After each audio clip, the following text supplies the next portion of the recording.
Satnam. My name is Jordan, and I am the owner and founder of Trauma Apothecary, an eclectic leadership and wellness company where we help you redefine your life and co-create your life on fire. And we use a lot of fun tools in epigenetics and the quantum fields, along with all kinds of esoteric wisdom and mysticism that I have learned over the past 10 plus years and in this lifetime. So what I want to share with you today is how to do an oracle card reading for yourself. And I have this beautiful deck. It's called the Kuan Yin Oracle deck. And when I do oracle readings, a lot of people ask me, they're like, oh, you do tarot readings? And so I just want to first clarify that an oracle deck is slightly different than tarot. So tarot is going to have systematically numbers and figures in the deck that correspond, systematically throughout various decks, no matter which ones you have. Like the swords, for example. So if you think of like an actual card deck with the 4 suits, that's similar to a tarot. Now, an oracle deck is completely different. An oracle deck, it is, it has an artist, it has, a set of cards, there isn't a specific number. But within that, there's really no rhyme or reason. Some of them have a number in the card itself. A lot of them have various pictures throughout them, depending on which set you have. So like I said, this one's the Kuan Yin one. There's all kinds of them. Like my sister gifted me a Nature Meditations Oracle deck, and there's chakras and goddesses. So really, how to choose the right deck for you. It's a practice of intuition. And when I first started learning about rocks and crystals and all of this, I was actually in Australia at one of these stores, and I was like, which one do I know to get? And she was like, which one calls to you? And I was like, oh, interesting. And I love that of reminding people that power and that wisdom is in yourself. And so it's a great tool to practice. This is one of the ways that we practice through the Oracle card decks. And so you can go online. You can, I would be happy to share some great artists. This one's Elena Fairchild. She's amazing. I love Doreen Virtue. What I would recommend for you is next time you see a metaphysical shop, go inside and look at the oracle decks, right?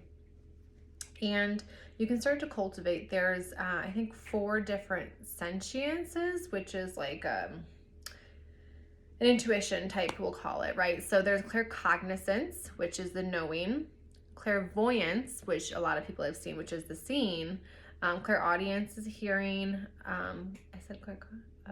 clairsentience is like a feeling. And so you will have different, gifts and different modalities based on what is hardwired in you and what you are comfortable and familiar with.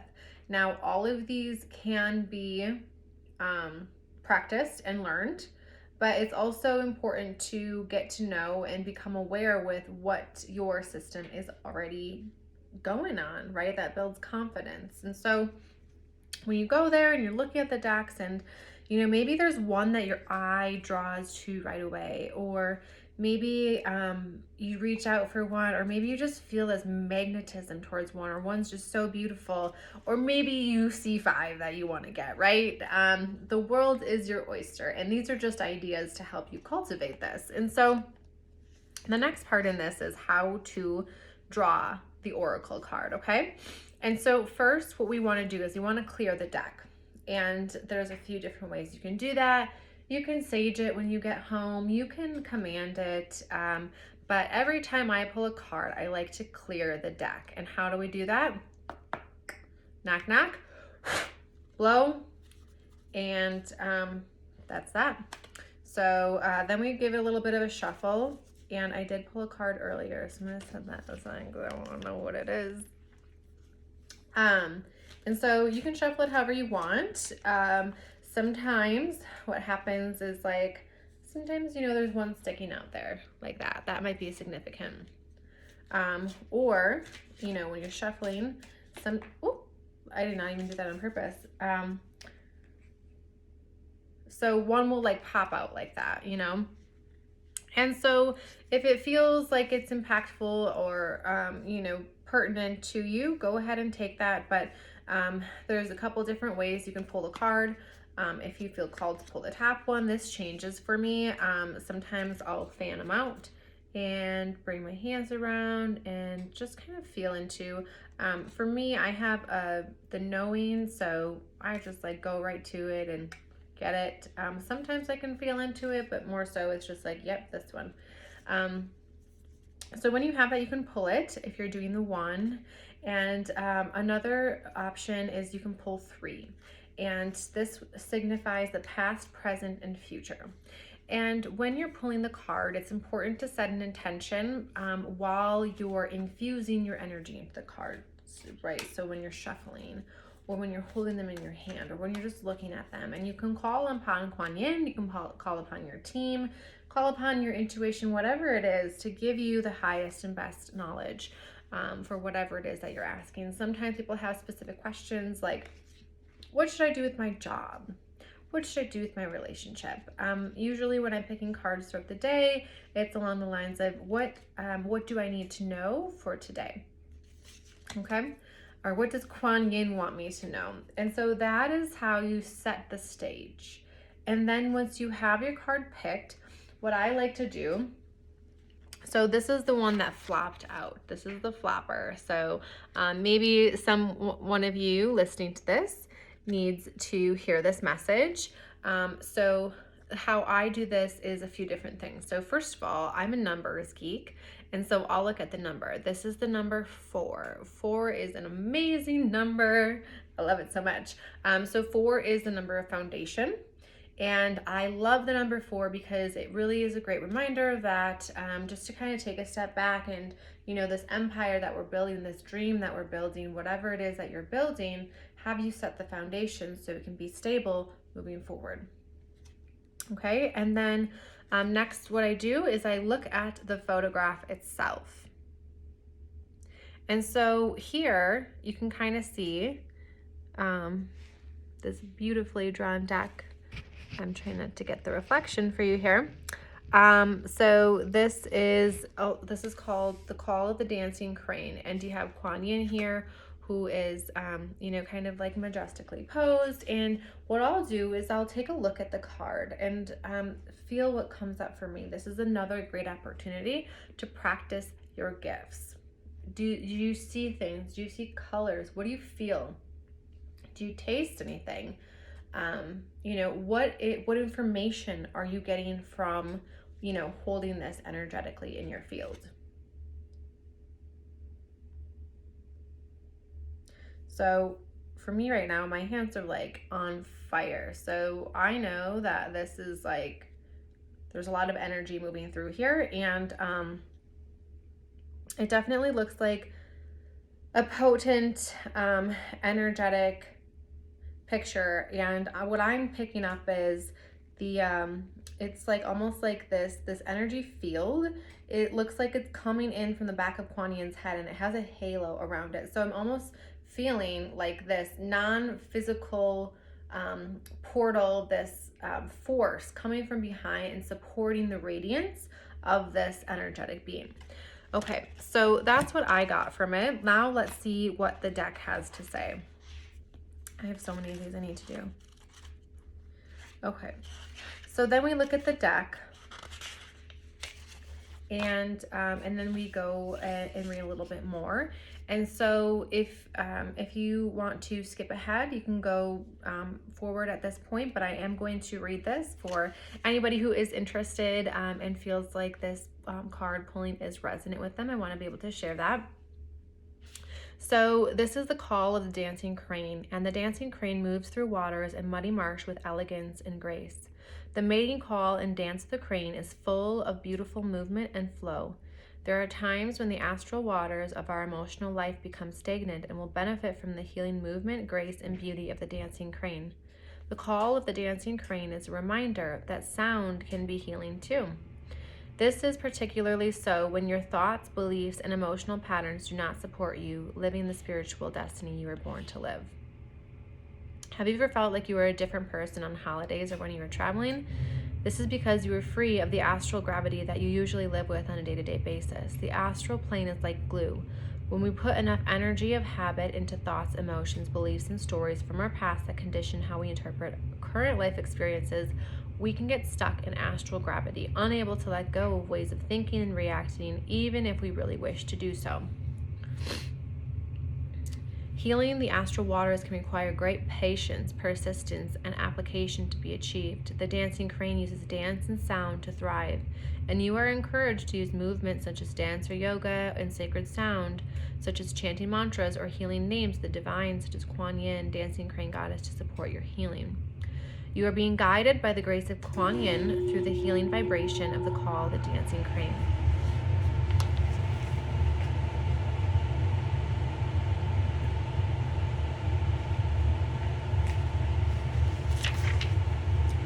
And so a healing opportunity from this card, if you felt like this was resonant with you, you can begin now by sitting quietly and become aware of your heart space.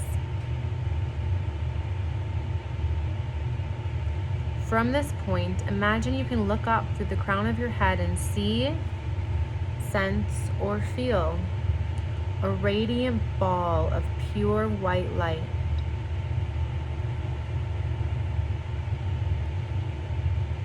This pure white, radiant ball of light now has vibrant neon violet flecks in the center and a radiant neon violet rim around the edges.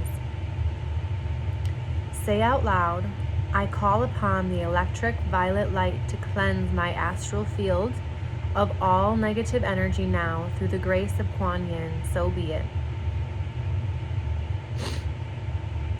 Perceive that electric violet light pouring like an endless river through the crown of your head, down through your body and out of your feet, flooding out through the center of your being until you are a huge column of electric violet light that grows larger than the room you're sitting in.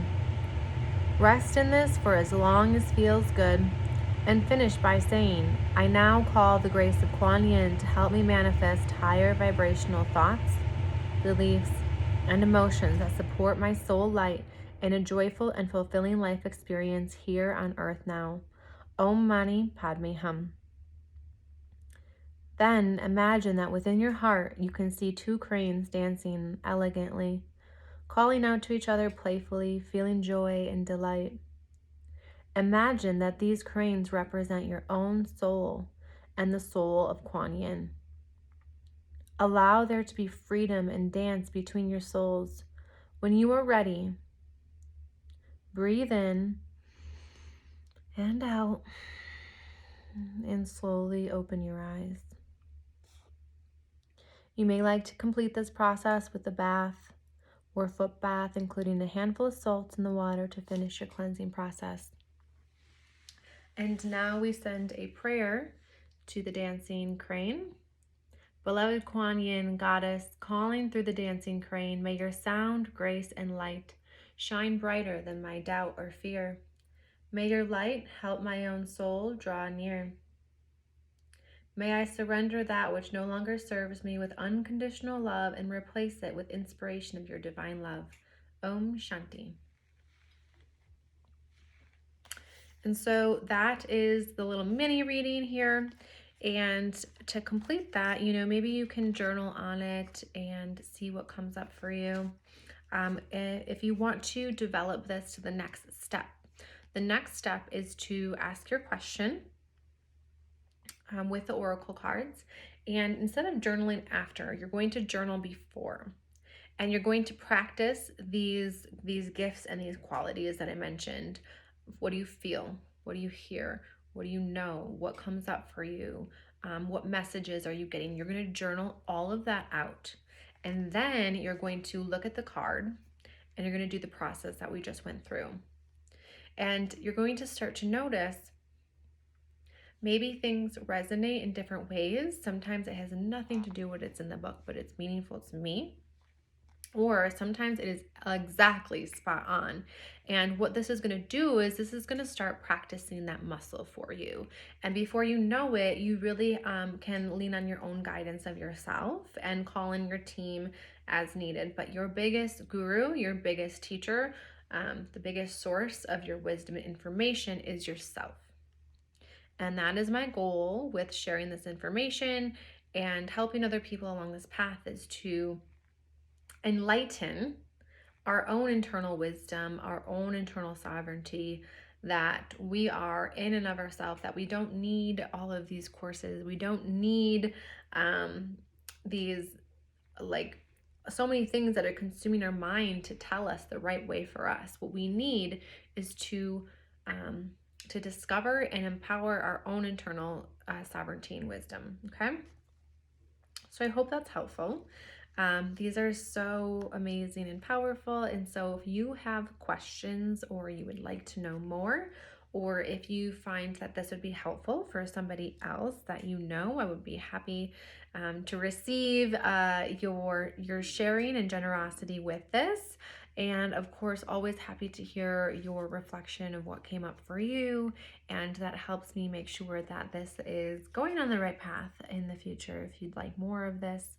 So would love to hear that. And with that being said, that's how you can begin to use this as a tool to further expand into your consciousness, your awareness, your spiritual tools and gifts, and using oracles as that way. So have an amazing rest of your day or wherever you're at, and we'll see you next time.